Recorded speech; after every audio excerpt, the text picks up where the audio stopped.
Morning student, in this video we are going to discuss about the chapter number 22 chemical coordination and integration. जैसे कि आपको पता होगा और प्रीवियस क्लासेस में आपने पढ़ा भी है, 10th में आपने कुछ चैप्टर्स में पढ़ा था जिसमें हमने सेंट्रल नर्वस सिस्टम और कुछ हार्मोन्स के बारे में पढ़ा था. जैसे in this session you have also studied कि प्लांट्स में कुछ हार्मोन्स और ये होते हैं responsible, same as it is. अगर हम एनिमल फिजियोलॉजी पढ़ते हैं तो यहाँ पर जो ह्यूमन है बेसिकली उनके अंदर जो different type of the hormones किस तरह से सिक्रेट होते हैं, कि किस तरह से सेंसरी ऑर्गन्स की हेल्प से सिक्रेशन फाइंड आउट होता है ना, कि किस तरह से हेल्प करते हैं, कब हमारी बॉडी को रिक्वायर्ड होता है कि at the time particular location पे पर्टिकुलर जो ग्लैंड्स हैं उनका सिक्रेशन हो, पर्टिकुलर हार्मोन्स या फिर कुछ केमिकल सिंथेसाइज्ड करके वो क्या करते हैं, सिक्रेट करते हैं. ठीक है, तो उसे हम यहाँ पे बेसिकली वही इस चैप्टर को हम डिस्कस करेंगे. The nervous system and endocrine systems are intimately related to each other and forming a neuroendocrine system together. They jointly coordinate together that regulate the physiological functions of the body. Endocrine system की अगर हम बात कर रहे हैं तो यहाँ पे सारे एंडोक्राइन ग्लैंड्स का जो हम बात कर रहे हैं, एंडोक्राइन ग्लैंड्स और एंडोक्राइनिक सिस्टम जो है वो और नर्वस सिस्टम दोनों मिलकर के क्या करते हैं, सिंपल से अगर हम बात करें कि एक न्यूरो एंडोक्राइन सिस्टम बनाते हैं जो कि बेसिकली क्या करता है, मतलब कि सिंपल अगर हम कहें नर्वस सिस्टम और एंडोक्राइन सिस्टम ये दोनों मिलकर के क्या करते हैं, बॉडी की जो भी फिजियोलॉजिकल फंक्शन है उनको परफॉर्म करने के लिए ये हेल्प करते हैं और उनको रेगुलेट करते हैं. ठीक है, तो यहाँ आपको कोऑर्डिनेशन भी देखने को मिलेगा और यहाँ पे उस पर रेगुलेट भी होगा. इस चैप्टर में हम डिस्कस करेंगे about the endocrinology. Endocrinology is the study of endocrine gland is called the endocrinology. ठीक है, यहाँ पे कुछ मेजर ग्लैंड्स के बारे में और उनके हार्मोन्स के बारे में.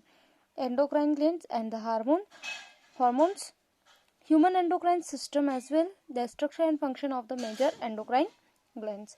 And in the second part we will study about the various tissues, hormone and mechanisms of the hormone actions. Basically hormones का जो mechanism होता है वो किस तरह responsible होते हैं, किस तरह वो regulate करते हैं, that we will discuss in the next video. Let me continue with the topic endocrinology, the major glands and their hormones. Endocrine gland, first of all terminology का मतलब ही एंडोक्राइन ग्लैंड्स का मतलब होता है कि डक्टलेस ग्लैंड. ओके, जिनमें ducts नहीं present होती हैं. ये क्या करती हैं, अपना सिक्रीशन जो रहती है, they pour their secretion into the surrounding bloods for transport to the site of action. ठीक है, ब्लड के आसपास इस क्या करती हैं, सिक्रीट करती हैं, जहाँ की फिर क्या होता है वो इजीली ट्रांसपोर्ट हो जाता है पर्टिकुलर जहाँ पर भी उसकी ज़रूरत है वहाँ तक ही ब्लड के थ्रू क्या हो जाता है, ट्रांसपोर्ट हो जाता है. और distinctly located target organ, their secretions are called hormones और इंटरनल सिक्रीशन. ये जो ग्लैंड सिक्रीट करती है उस पर्टिकुलर केमिकल को आप क्या कहते हैं, हार्मोन्स, या फिर उसको हम क्या क्योंकि ये क्या कर रही हैं, जो इनका सराउंडिंग ब्लड क्या कर रही है, सिक्रीट कर रही है, तो इसको इंटरनल सिक्रीशन भी कहते हैं. इसके अलावा एक और टाइप की ग्लैंड होती हैं जिनको हम कहते हैं एक्सोक्राइन ग्लैंड, जिनमें पर्टिकुलर डक्ट्स होती हैं.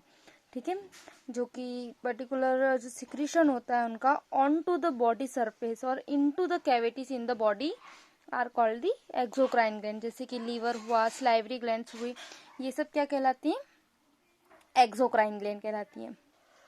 हार्मोन्स क्या होता है, basically they are non nutrient chemicals और they produce in trace amounts and act as the intercellular messenger.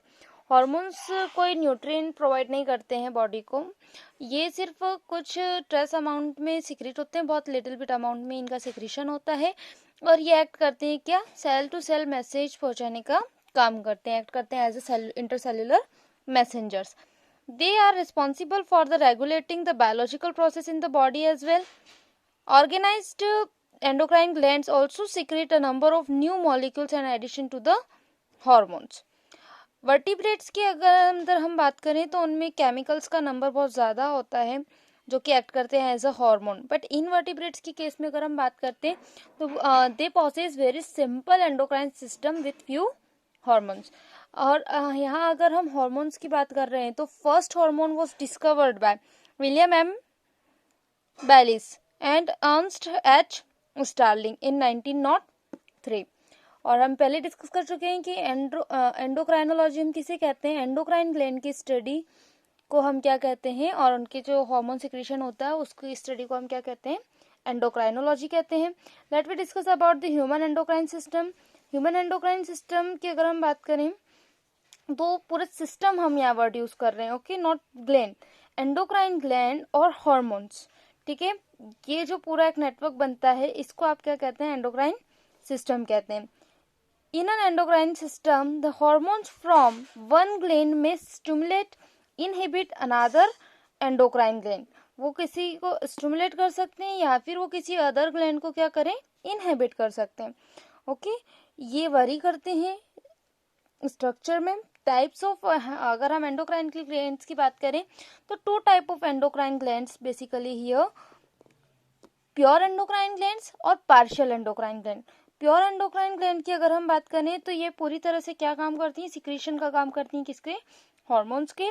They include the hypothalamus, pituitary, pineal, thyroid, adrenal, pancreas, parathyroid, thymus gland और गॉनेट्स। और partial endocrine glands की अगर हम बात करें तो these are partly endocrine and partly exocrine in function, ठीक है। फंक्शन में क्या होती है, वो पार्टली क्या करेंगे, थोड़ी सी little bit act as endocrine और little bit act as exocrine. For example kidney, liver, gastrointestinal tract, heart, placenta etcetera, they act as endocrine, partial endocrine glands. Structure और मेजर फंक्शंस की अगर हम बात करते हैं तो फर्स्ट वन हम डिस्कस करते हैं क्या, हाइपोथैलेमस। हाइपोथैलेमस ये अगर हम कह रहे हैं तो it is a pure endocrine gland, type of pure endocrine gland. In humans, the complete endocrine system works more or less under the influence of the hypothalamus. That means अगर हम बात करते हैं मेजरली जितनी भी जो एंडोक्राइन सिस्टम है वो कहीं ना कहीं हाइपोथैलेमस पे डिपेंडेंट है। How we will discuss later. Location की अगर हम बात करते हैं तो it is located at the basal part of the diencephalon, जैसे कि फोर ब्रेन के बेस पार्ट में ये लोकेटेड होता है, जो कि रेगुलेट करता है बहुत सारे फंक्शंस जो है हमारी बॉडी के, उनको ये रेगुलेट करने का काम करते हैं।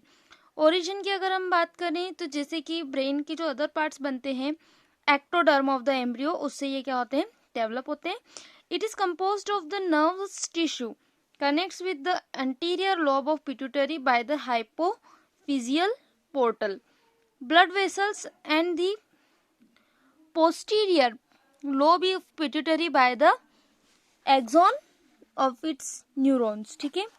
इसके जो न्यूरॉन्स होते हैं बेसिकली अगर हम कहते हैं कि जो नर्वस टिश्यू ये कंपोज्ड होता है, ठीक है, उसका बना हुआ होता है ये, तो ये किस किस से कनेक्ट होता है, जो एंटीरियर लोब है पिट्यूटरी ग्लैंड का, वो कनेक्टिंग पार्ट को अगर हम बात कर रहे हैं तो that is the hypophyseal portal blood vessels, उसके थ्रू वो कनेक्ट होता है कहाँ तक, to the posterior lobe of the pituitary by the axon, ठीक है। हॉर्मोन्स की अगर हम बात करते हैं तो हाइपोथैलेमस में कुछ ग्रुप ऑफ सेल्स प्रेजेंट होते हैं जिनको हम न्यूरोसेंसिटरी सेल्स कहते हैं, नोन एज न्यूक्लियाई। न्यूक्लियाई भी इन्हें कहते हैं क्योंकि बेसिकली ये क्या करते हैं, कुछ हार्मोन सिक्रेट करते हैं और इन हार्मोन्स का फंक्शन होता है to regulate the synthesize and the secretion of pituitary hormones. Hormones produced by the hypothalamus are as of two types, releasing hormones और the inhibiting hormones. Releasing hormones की अगर हम बात करें तो these are the hormones that stimulate the secretion of pituitary hormones, gonadotropin releasing hormone for example, जो कि stimulate करेगा किसको, gonadotrope cells of the anterior pituitary gland to release the gonadotropin, ठीक है। गोनेडोट्रोपिन रिलीजिंग हार्मोन कहाँ, कौन secret कर रहा है, हाइपोथैलेमस। ये क्या करेगा, जो पिट्यूटरी ग्लैंड है, ठीक है, बेसिकली एंटीरियर पिट्यूटरी ग्लैंड जो है उसको ये मैसेज करेगा कि अब आपको गोनेडोट्रोपिन हार्मोन्स को क्या करना है, सीक्रेट करना है, ठीक है। ये गोनेडोट्रोप सेल्स को क्या करता है, स्टिमुलेट करता है, जो कि कहाँ लोकेटेड होती है, एंटीरियर पिट्यूटरी ग्लैंड पर ये क्या होती है, लोकेटेड होती है। ये गोनेडोट्रोप सेल्स की बनी होती है जिसका काम होता है गोनेडोट्रोपिन्स रिलीज करना। तो यहाँ पर अगर मेन अगर हम कह रहे हैं पिट्यूटरी ग्लैंड का तो काम हुआ, उसने पर्टिकुलर हार्मोन रिलीज किया, लेकिन पिट्यूटरी को किसने कहा, हाइपोथैलेमस ने, ठीक है। How, by the releasing GnRH. Okay. Then the next one is the type of another hormone which is secreted by the hypothalamus, that is inhibiting hormone. These are the hormones that inhibit the release pituitary hormone. ठीक है, ये inhibit करने का काम करते हैं, pituitary hormone को release करने के इनहिबिशन का वर्क करेंगे ये. जैसे for example somatostatin, which inhibit the secretion of growth hormones from anterior lobe of the pituitary gland, and all these hormones originating in the hypothalamic neurons, passes through the axons and are released from their nerve ending. These hormones finally reach the pituitary gland through a portal circulatory system, जिसको हम hypophyseal portal system कहते हैं, thereby regulating the functions of anterior pituitary and the posterior pituitary, however functions under the direct regulation of the hypothalamus. यहाँ पे देख सकते हैं pituitary lobes यहाँ पे रिप्रेजेंट किए हुए हैं. ये हमारे हाइपोथैलेमस, ये हाइपोथैलेमिक न्यूरॉन्स हुए. ठीक है, अब हाइपोथैलेमिक न्यूरॉन्स कैसे यहाँ कनेक्टेड हैं. ठीक है, ये पोर्टल सर्कुलेशन हुआ और यहाँ हमारी ये जो पिट्यूटरी ग्लैंड है इसका पोस्टीरियर पार्ट है और ये एंटीरियर पार्ट आपको बताया गया. ओके, अब in next video we will discuss about the pituitary gland, जिसको आप हाइपोफाइसिस भी कहते हैं. Thank you for watching video. If you have any query you can contact to me.